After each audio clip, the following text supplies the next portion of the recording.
Students, ये 12th और 12th biology के अंतर्गत हम पढ़ने जा रहे हैं विकास, जो कि इकाई नंबर 6 है, जो कि ओल्ड एनसीईआरटी के हिसाब से यदि हम देखें तो इकाई नंबर 7 हुआ करती थी।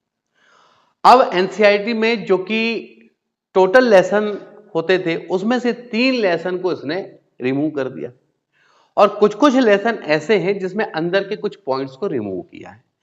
वो हम आपको समय समय पे बताते जाएंगे जैसे जैसे प्रोसेस आगे बढ़ेगी। हम देखने जा रहे हैं अभी 12th बायोलॉजी विकास। लेकिन विकास से पहले तो यह समझना पड़ेगा कि आखिरकार जीवन की उत्पत्ति कैसे हुई है। जीवन की उत्पत्ति को समझने के बाद ही विकास होगा। पहले और अब में जो सिलेबस है उसमें एक अंतर था। पहले जीवन की उत्पत्ति एक स्पेशल टॉपिक था और उसको क्लियर करने के बाद आता था विकास। लेकिन अब जो नई एनसीईआरटी बुक आई है उसमें जीवन की उत्पत्ति है जरूर, लेकिन उस लेवल पे नहीं है जैसा कि पहले था। उसमें कई चीजों को काट छाट करके आपके सामने लाया है। तो चूंकि हम नए सिलेबस की बात कर रहे हैं तो नए सिलेबस के हिसाब से ही सारा काम होगा। तो उसमें सबसे पहले यह देखा गया कि विकास होने के पहले किसी चीज की उत्पत्ति होनी जरूरी है। कोई उत्पन्न ही नहीं हुआ है तो विकास किस बात का। इसका मतलब उत्पत्ति को हमको कुछ ना कुछ तो पढ़ना पड़ेगा। जब हम उत्पत्ति को पढ़ते हैं, इसके पहले जो पुरानी एनसीईआरटी बुक थी उसमें कई छोटे छोटे कंसेप्ट थे। वो ऐसे कंसेप्ट थे धर्म के आधार पर, लेकिन उनको यहां पे शामिल नहीं किया गया। तो सीधे हम उस मुद्दे पे चलते हैं जिसको एनसीईआरटी ने विशेष महत्व दिया है। अब बात आती है कि क्या है वो पॉइंट। तो वो है बिग बैंग परिकल्पना। यानी आज का जो हमारा टारगेट है वो है बिग बैंग परिकल्पना को क्लियर करना। बात आती है कि बिग बैंग परिकल्पना को दिया किसने था। तो बिग बैंग परिकल्पना को देने वाले थे जॉर्ज लेमेत्रे। आप देखेंगे पॉइंट नंबर फर्स्ट में लिखा है जॉर्ज लेमेत्रे। इन्होंने 1935 में आकाश गंगाओं के विस्फोट संबंधी एक कंसेप्ट दिया जिसका नाम था बिग बैंग परिकल्पना। तो पहला कंसेप्ट ये आता है कि बिग बैंग परिकल्पना किसने दिया। जॉर्ज लेमेत्रे ने। कब दिया था? 1935 में दिया। और इसके लिए एक फ्लो चार्ट आपके सामने है और फ्लो चार्ट को बेहतरीन तरीके से समझना है। इसमें सबसे पहले जो आकाश गंगा थी, जितनी आकाश गंगा का समूह माना गया। सबसे पहले क्या माना गया? आकाश गंगा का समूह। देखें, आकाश गंगा का विशाल समूह था। सितारे थे, उसमें गैसों का बादल थे, धूल के कण थे, लेकिन ये सब एक साथ कलेक्ट थे। ये सब क्या थे? एक साथ। समझ ही नहीं आता था कि कौन सा कहां है। यहां पर ये कलेक्शन था। कलेक्शन हुआ था। अब उसमें हुआ एक महाविस्फोट। क्या हुआ? और यहां टेम्परेचर हो गया बहुत ज्यादा। जब महाविस्फोट हुआ तो ताप क्या हो गया? बहुत ही बढ़ गया। और कोई चीज जब टूट करके अलग अलग होती है तो उसका प्रसार ज्यादा होता है कि नहीं? फैलाव। कोई चीज कलेक्ट है, अब वो दूर दूर हो जाए तो स्थान को ज्यादा घेरेगी तो फैलाव होगा। तो क्या होने लगा? ये भले टुकड़ों में बट गया, लेकिन इसके बढ़ने से क्या हुआ? बोले प्रसार हुआ। और जब प्रसार होता है तो टेम्परेचर क्या हो जाता है? कम होगा। प्रसार होगा तो टेम्परेचर।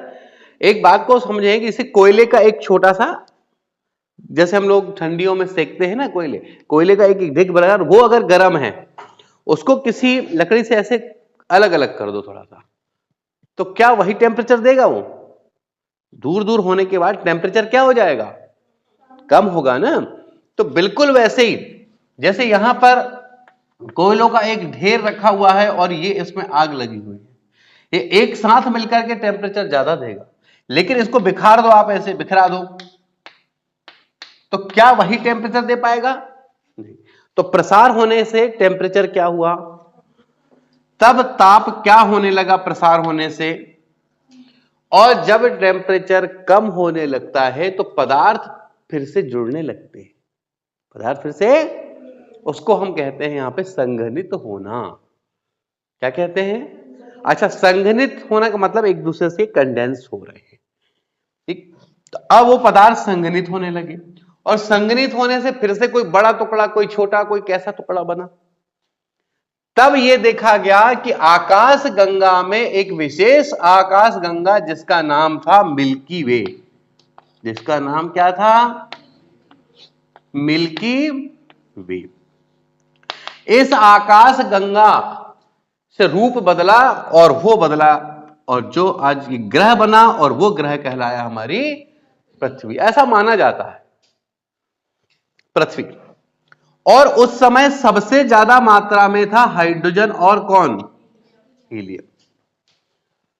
यह मामला कब का है? लगभग 4.5 मिलियन वर्ष पहले।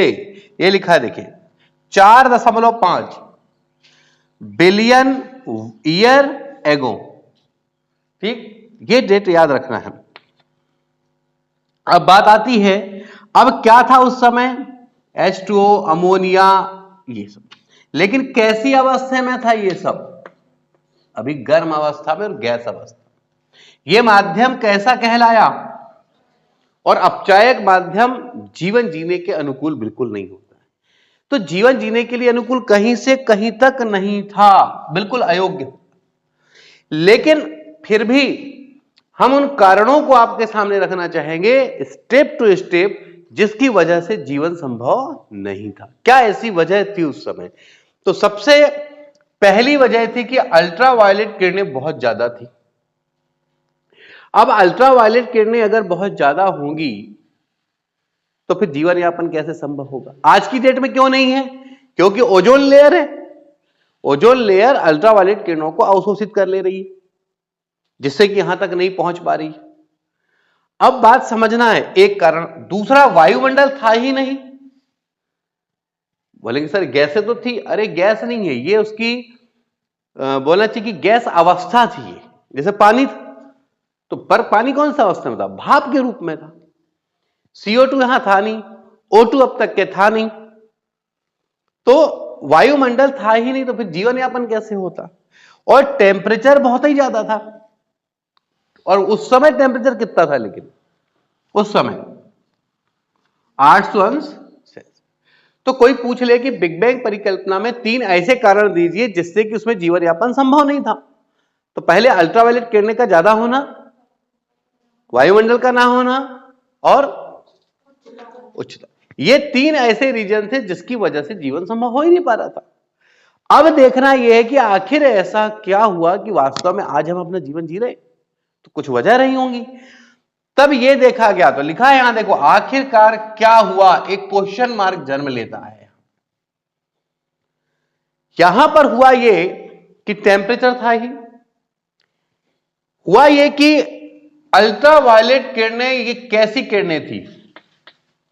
उच्च ऊर्जा वाली, उच्च ऊर्जा युक्त किरणें थी। उच्च ऊर्जा होने की वजह से 2 बातें सामने आई। एक तो H2O का टूटना, ये इस एनर्जी की वजह से H2O क्या हुआ? टूटा। H2O जब टूटा तो उसने क्या बनाया? O2 plus H2। बात को समझना, यहां से टर्निंग पॉइंट जन्म लेगा। अल्ट्रावायलेट किरणें के कारण, उच्च ऊर्जा होने के कारण से H2O टूटा। टूटा तो क्या बनाया उसने? H2 और,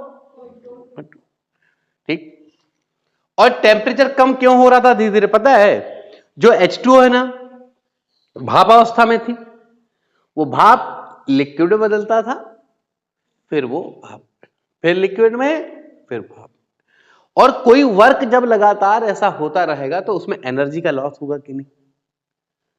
तो टेम्परेचर क्या हुआ? धीरे धीरे। और टेम्परेचर धीरे धीरे कम होने लगा, तो ये वाला पॉइंट एक आने लगा कि H2O, देखो H2O G का मतलब कौन सी अवस्था में? गैसीय अवस्था में। H2L का मतलब, ये वाला तीर क्या बताता है ऊपर का? कि H2O कन्वर्ट हो रहा है H2O में, पर गैस से लिक्विड में, और फिर लिक्विड से, और ये चक्र लगातार चलते रहता है, जिससे कि एनर्जी का लॉस होता है और टेम्परेचर क्या होने लगा धीरे धीरे कम। एक बात क्लियर हो रही है, टेम्परेचर कम क्यों हो रहा है? अल्ट्रावायलेट किरणें ने किसको तोड़ दिया भाई? H2O को तोड़ के H2 प्लस O2 बना। ऐसा बन जाने से अब तक मेथेन जो चुपचाप बैठा हुआ था यहां पे, देखो इसका रोल नहीं था, लेकिन ऐसा होने से ऑक्सीजन ने कार्बन को बदल दिया किसमें, और हाइड्रोजन को बदल दिया किसमें। अब इससे कौन सी गैस आने लगी? CO2 बनने लगी, मतलब, और O2 यहां टूट कर बना था, तो O2 और CO2 का बनना मतलब जीवनदायिनी वायु का बनना। जो वायुमंडल की कमी थी पहले, अब वो वायुमंडल पूरा होने लगा। टूटने से O2 बना, O2 ने मेथेन को किसमें कन्वर्ट किया? CO2, और तो CO2 बनने लगा, यानी CO2 O2 का बनना मतलब ये वायुमंडल का बनना हो गया। तो हमारे पास एक था कि वायुमंडल का ना होना, तो यानी कमी पूरी होने लगी थी धीरे धीरे। अब बात आती है अल्ट्रावायलेट किरणों का क्या होगा, ये कैसे कम हो गई? जब यहां O2 बना ना, O2, तो उन अल्ट्रावायलेट किरणों ने क्या किया, बात समझना, ढेर सारे O2 बने, यही अल्ट्रावायलेट किरणों ने और कुछ ऑक्सीजन को भी तोड़ दी, जिससे कि ये कुछ आणविक अवस्था में थे और कुछ ऑक्सीजन जो आणविक अवस्था में थे वो कौन सी अवस्था में आ गए? परमाणुवीय अवस्था में, जिससे कि O2 और एक ऑक्सीजन मिलकर के ये बनाने लगे थे क्या? ओजोन। देखो मैंने तीर लगाया है, यही ऑक्सीजन आगे चल के क्या बनाने लगी? ओजोन। और ओजोन बन गया तो वायुमंडल में एक परत बनी, वो थी ओजोन परत। और अल्ट्रावायलेट किरणों ने H2 को तोड़ा, वहां O2 बना, O2 ने दो काम किया, CO2 बना दिया, वायुमंडल की कमी पूरी कर दिया, वही ओजोन भी बना, और ओजोन जिससे बना है उसी का विरोध करने लगा। ओजोन किससे बना था? अल्ट्रावायलेट किरणों से। और वो एक लेयर बनाने लगा, और एक समय वो आ गया कि जो सूर्य से आने वाली अल्ट्रावायलेट किरणें हैं, तो वो जो ओजोन की लेयर है वो उसको क्रॉस नहीं होने देती, जिससे कि वायुमंडल में अल्ट्रावायलेट किरणों की भी क्या होने लगी? कमी होने लगी। वो तीन कारण जिसके कारण जीवन संभव नहीं था, वो क्या थे? यूवी किरण का होना, वायुमंडल का ना होना, और टेम्परेचर का ज्यादा होना 800 सेल्सियस। क्या हुआ? पहले H2O जो कि गैस अवस्था में था वो लिक्विड में, फिर लिक्विड से गैस में, इस तरह ये चेंज होता रहा, और ऐसा होने से टेम्परेचर कम होने लगा। अल्ट्रावायलेट किरणों ने H2O को तोड़ा, जिससे कि H2 और O2 प्राप्त हुए। O2 ने CO2 भी बनाया, जिससे कि O2 और CO2 दोनों वायुमंडल में होने लगे, तो वायुमंडल का निर्माण भी होने लगा।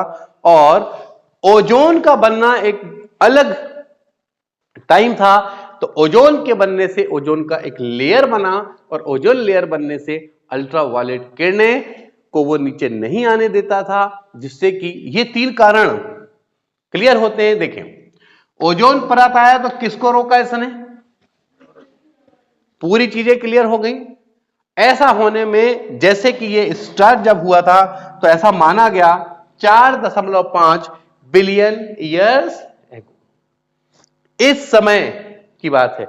लेकिन जब ये पूरी प्रोसेस हुई तब क्या समय था? 4 बिलियन ईयर्स एगो। ठीक, यहां पे हम मानते हैं कि जीवन की उत्पत्ति हुई है, और यहां जीवन की उत्पत्ति, तो इसको मैंने नाम अलग अलग दिया है। इसको मैंने एपिसोड नाम 1 दिया है, ये जो बिग बैंग परिकल्पना है। रेगुलर फिक्स टाइम पे क्लास क्लोज होगी, और उस समय तक जितना भी टारगेट हुआ है वो उतना ही होगा। ये एपिसोड 1 कहलाएगा। बस जैसे ही हम नेक्स्ट लेक्चर लेंगे, ठीक इसी के आगे ये जो कंसेप्ट आप देख रहे हैं, इसके आगे की कहानी चलेगी हमारे अगले लेक्चर में। ठीक, तो एक रिकैप दे देते हैं। रिकैप ये कि बिग बैंग परिकल्पना को किसने दिया? जॉर्ज लेमेत्रे ने दिया। कब दिया? 1935 में दिया था। उन्होंने ये बताया था कि आकाश गंगाओं का समूह है जिसमें सितारे हैं, धूल के कण हैं, और जब यहां महाविस्फोट हुआ तो महाविस्फोट होने से प्रसार ताप बहुत ज्यादा था, प्रसार हुआ तो प्रसार होने से टेम्परेचर कुछ कम हुआ, पदार्थ संघनित होने लगे और यह माना जाने लगा कि एक आकाशगंगा मिल्की वे जो संघनित होकर के क्या हुई, पृथ्वी नामक एक ग्रह बनाई, जो कि लगभग 4.5 बिलियन वर्ष एगो का समय था। उस समय हाइड्रोजन हीलियम प्रारंभिक तत्व के रूप में बहुत ज्यादा मात्रा में थे।